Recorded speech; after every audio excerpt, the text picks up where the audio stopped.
Summer of 1979, Tulsa, Oklahoma. A Peterbilt 359 stops outside a truck stop on Interstate 44. The driver climbs down, folds his paycheck stub into his wallet. His stub shows $38,000 last year, hauling steel out of Birmingham. In 1979, that kind of money bought a 3-bedroom house and a stay-at-home wife. The same route today barely pays rent. One man's lobbying made sure the bill that broke that paycheck was waiting on President Carter's desk on July 1st, 1980. His name was Johnnie Bryan Hunt. By the time he was done, he was worth $1 billion, and the men who'd built the industry were broke. In 1979, American trucking was the most heavily regulated transportation industry in the country. The Interstate Commerce Commission, an agency older than the Federal Reserve, controlled almost everything about how a freight truck moved. Rates were set by federal regulators. Routes were licensed by federal regulators. New companies needed government permission to even exist. That sounds like bureaucracy, and it was, but it was also a wage policy.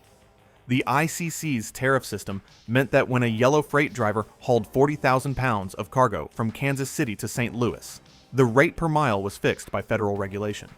The carriers couldn't undercut each other on price, so they competed on service. Service required experienced drivers. Experienced drivers cost money. Most of those drivers were Teamsters. The National Master Freight Agreement, signed in 1964, covered hundreds of thousands of long-haul drivers across the country. Pension contributions, employer-paid health insurance, paid layover time, and a per-mile rate that climbed steadily through the 70s. A driver who put in his 100,000 miles a year took home a paycheck that placed him squarely in the American middle class. On the CB, weather chatter from a Kenworth 2 miles ahead, a dispatcher in Joplin breaking in with a load update, a driver outside Amarillo cracking a joke nobody east of the Mississippi understood. That was the social network. The truck stop coffee counter with its cracked vinyl stools and the smell of bacon grease at 3 a.m. was the break room. The union hall was the lawyer, the doctor, and the retirement plan all rolled into one. A trucker could pull his rig into a yellow freight terminal in Kansas City, walk past dock workers he'd known for 15 years, hand off his bill of lading, and clock out knowing exactly what his pension would pay him at 65. It wasn't a perfect industry. The hours were brutal. The divorce rates were high. The diesel fumes inside the older cabs would have failed any modern OSHA inspection. But it was a job a man without a college degree could build a life on. Roughly 1,000 miles southwest of any of that, in Heber Springs, Arkansas, a kid named Johnnie Bryan Hunt was learning a different lesson about labor. Hunt was born in 1927, the son of an Arkansas sharecropper. The Depression hit his family the way it hit most Arkansas hill country families, which is to say it hit hard and stayed late. He picked cotton as a child. He worked sawmills as a teenager.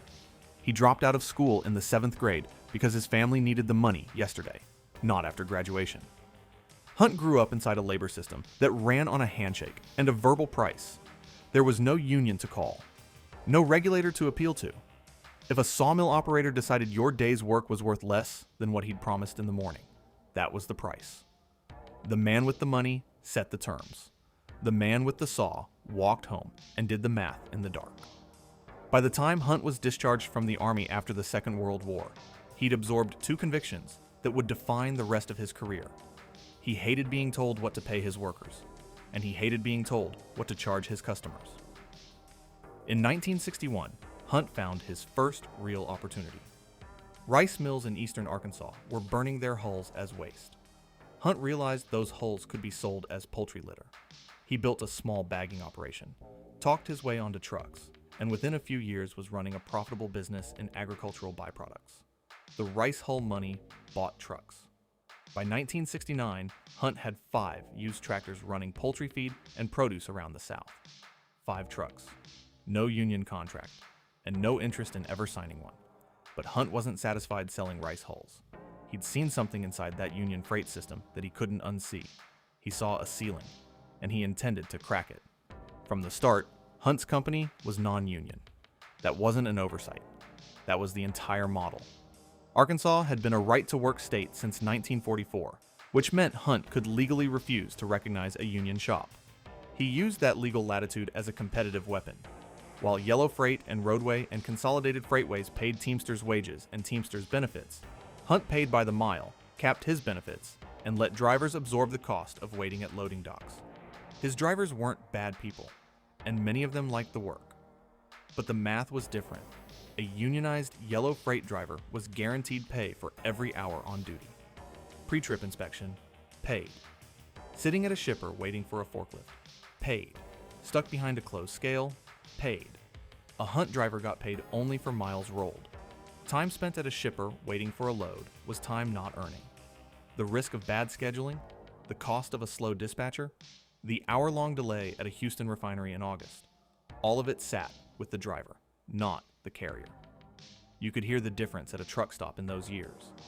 The yellow freight men at one table laughing about overtime. The independent and non-union drivers at the next table eating slower, doing the math on a paper napkin to figure out whether the next load was worth taking. That single shift, paid by the mile instead of by the hour, would eventually become the standard for nearly the entire American long-haul industry. In the early 70s, it was still an outlier. By the mid-70s, Hunt was running close to 100 trucks. But the ICC was a permanent ceiling.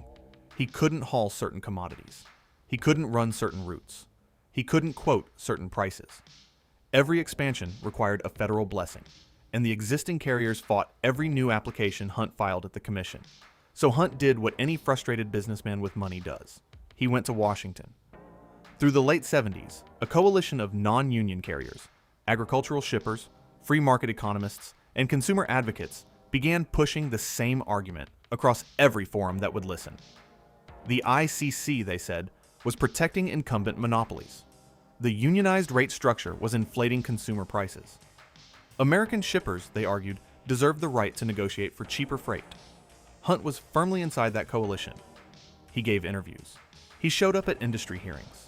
He framed himself for reporters as a small Arkansas operator getting crushed by federal red tape, the plucky outsider against the Beltway.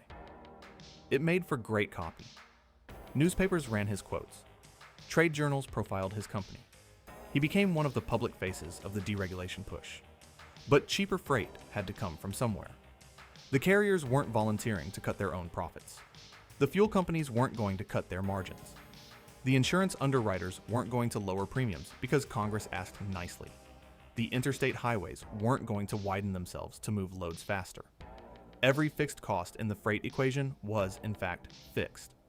That left exactly one variable on the cost side that anyone could actually compress. The man behind the wheel. Nobody who testified in those hearings said it that bluntly. The word that got used was efficiency. The phrase that got used was market-based pricing. The Senate transcripts are full of polite economic language about consumer welfare and competitive entry. But the math was sitting on every spreadsheet in every trucking executive's office, and the math only worked one way. If you wanted cheaper freight, the man behind the wheel was going to take the cut. By 1979, the deregulation push had bipartisan support. Senator Ted Kennedy, of all people, was leading the charge in the Senate. President Jimmy Carter, looking for an inflation win, heading into a tough re-election, was ready to sign whatever Congress sent him. The bill that emerged was called the Motor Carrier Act of 1980. It was 43 pages long.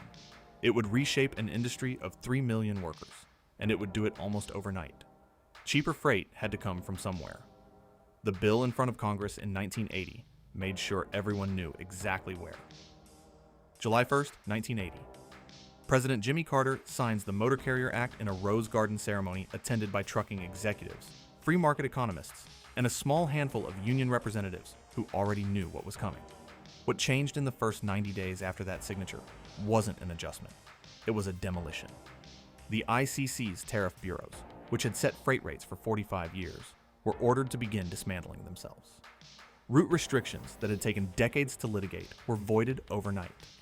The barriers to entering the trucking business, the operating authorities that older carriers had paid millions of dollars to acquire, became close to worthless on paper.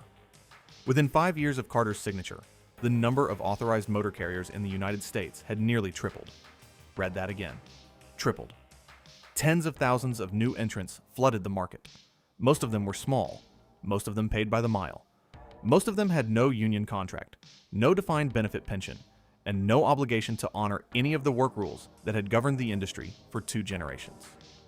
The unionized giants started bleeding immediately. Yellow Freight, the company a generation of drivers had built their lives around, would spend the next 40 years in a slow-motion collapse. Roadway. Consolidated Freightways. The names on the trailers a kid could recognize from the back of a station wagon on I-70. Their cost structures had been built for a regulated market. They couldn't shed pension obligations. They couldn't tear up the master freight agreement. They couldn't compete on price with a non-union operator running out of an Arkansas gravel lot. Some tried. Some negotiated givebacks. Some shed terminals and laid off dock workers and fought the Teamsters in arbitration. None of it was enough. The economics had broken in one direction and they only ran one way. Meanwhile, Hunt's growth curve mapped onto the deregulation timeline like a tracing. In 1980, the year of the bill, J.B. Hunt Transport had revenues of just over $15 million. By 1985, that figure had climbed past $60 million. By 1990, it cleared $250 million. By the late 90s, the company was the largest publicly traded truckload carrier in the United States. The Teamsters, meanwhile, watched their long-haul membership collapse. The 400,000 drivers covered by the National Master Freight Agreement at its peak fell by more than half over the course of the 80s. By the year 2000, the agreement covered a fraction of what it once had. The pension funds that had paid for retired drivers' second mortgages and grandchildren's college tuition went into long, painful actuarial decline. The new wage equation was simple: per mile pay, fixed in nominal terms, slowly compressed by inflation, while diesel climbed and insurance climbed, and the cost of a tractor climbed. A driver who earned 26 cents a mile in 1979 was, in many cases, earning 32 cents a mile 15 years later. On paper, a raise. In real purchasing power, a steep cut. The hours got longer. The accountability got thinner. The dispatcher's voice on the radio got harder. Then came 1989. That year, J.B. Hunt struck a partnership with the Santa Fe Railway that nobody outside the freight world had seen coming. Hunt would put his trailers on flat cars. The railroad would haul them across the long-distance leg. Hunt's trucks would handle the first and last 100 miles at each end. They called it quantum. For shareholders, it was a stroke of operational genius. For long-haul drivers, it was the beginning of the end. The work that paid the most, the long transcontinental runs from Los Angeles to Chicago, from Atlanta to Seattle, started shifting onto trains. The driver, who used to run 1,000-mile legs at 28 cents a mile, was now running 200-mile drayage shuttles between intermodal yards and warehouses. Same hours behind the wheel, half the miles, far less pay. Imagine a driver in 1991 pulling into a Hunt intermodal yard outside Memphis at 4 in the morning. The reefer units hum on the line of trailers waiting for trains. He's done 2 drayage shuttles in the last 12 hours, 80 miles each, and the run he used to make from Memphis to Los Angeles, the run that paid his daughter's braces, isn't on the dispatch board anymore. It's on a flat car. Intermodal would become one of the most profitable segments in American freight. Hunt's intermodal division would eventually generate billions of dollars in annual revenue. The company that started with 5 trucks and a refusal to sign a union contract was now reshaping the geography of American freight itself. By 1995, Hunt was personally worth more than $200 million on paper. By the time of his death in 2006, he was worth roughly $1 billion. Heber Springs, the cotton and sawmill town he'd grown up in, was a stop on a tour of his philanthropic donations. The University of Arkansas had a building with his name on it. The state had named a section of interstate after him. The drivers whose ceiling he'd cracked were still hauling, still grinding, still waiting for the freight rates to come back. They never did. By the time J.B. Hunt's portrait went up in the company's Lowell, Arkansas headquarters, the average American trucker had already lost something he'd never get back. He just didn't know it yet. To understand what deregulation actually cost the American trucker, you have to look at the wage data adjusted for inflation, not the headline number on the paycheck, the real number in real dollars against the real cost of living. In 1980, a long-haul driver in the unionized freight system was earning the equivalent of roughly $110,000 a year in today's money. By 2020, the median over-the-road truck driver was earning around $47,000. Same job, same risk, same hours behind the wheel. That is not a market correction. That is a wage cut measured in human lifetimes. For decades, the trucking industry had a name for this collapse. They called it the driver shortage. Walk into any industry conference between 1995 and 2025, and you would hear the same speech. There aren't enough drivers. The kids today don't want to work. We need looser CDL requirements, younger drivers, more H-2B visas, less regulation.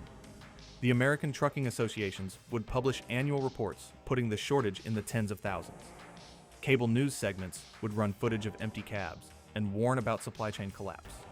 But the data never quite held up. Researchers who actually looked at the numbers, including the labor economist Steve Viscelli at the University of Pennsylvania, found something different. The trucking industry wasn't short of drivers. It was hemorrhaging them. Annualized turnover at the largest truckload carriers, including jbhunt itself, routinely climbed past 90%. In some years, at some carriers, it crossed 100%, meaning the entire driver workforce on paper turned over in less than 12 months. The industry was running an enormous human treadmill. Drivers came in, got their CDL, ran for 6 months at low pay under brutal conditions, and quit. The next batch arrived. The treadmill kept moving.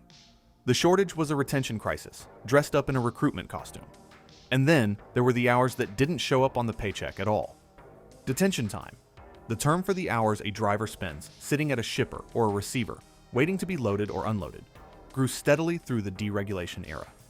3 hours, 5 hours, sometimes 10. None of it paid past a small token amount, if anything.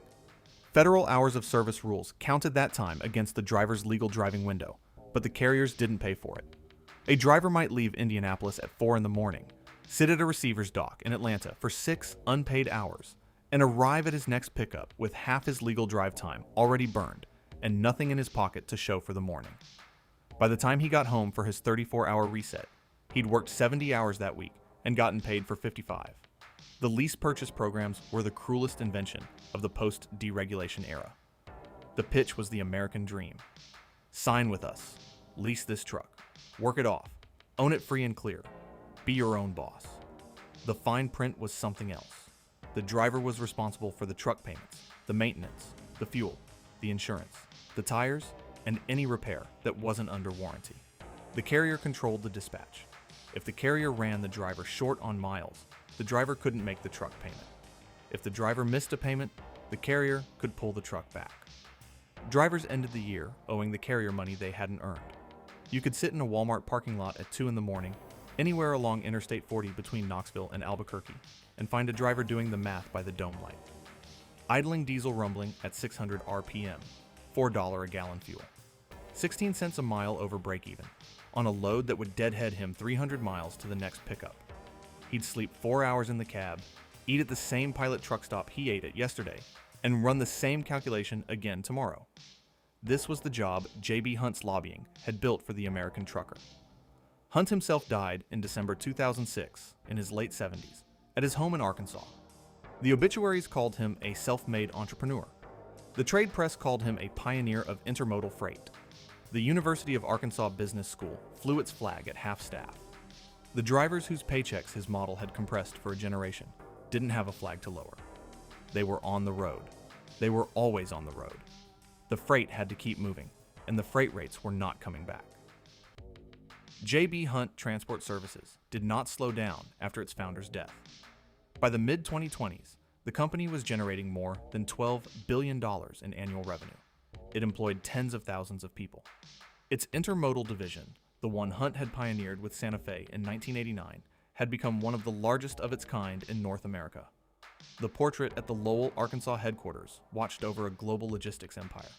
The labor system Hunt had championed had outlived him too, and it had hardened. The fight had moved from the freight terminal to the courthouse.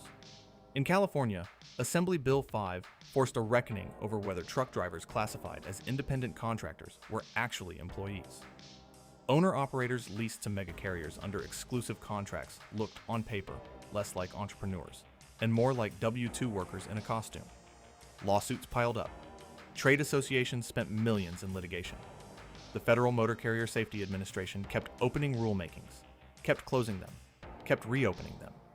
Meanwhile, the freight rates kept moving in the same direction they'd been moving since 1980. Down in real terms. Always down. The trucking industry had become the canary in the coal mine for a much larger American story. The story of what happens when an entire profession gets reclassified, deregulated, and squeezed until the only people left in the cab are the ones with no other options. A generation of men and women who had treated long-haul trucking as a career, the way their fathers had treated steelwork or auto assembly, were aging out of the industry without replacement.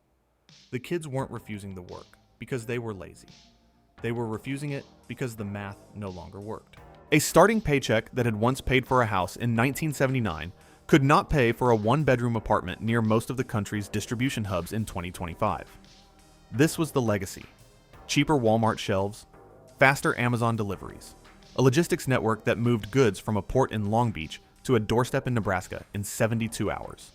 And behind it all, a workforce that had been quietly stripped of the wages and the dignity it once took for granted. The promise of deregulation, made on the floor of the Senate in 1979 and signed in the Rose Garden in 1980, had been simple: cheaper freight for the consumer, lower inflation, a more efficient market. That promise was kept. Freight got cheaper. Inflation cooled. The market got more efficient. It just got cheaper at the driver's expense.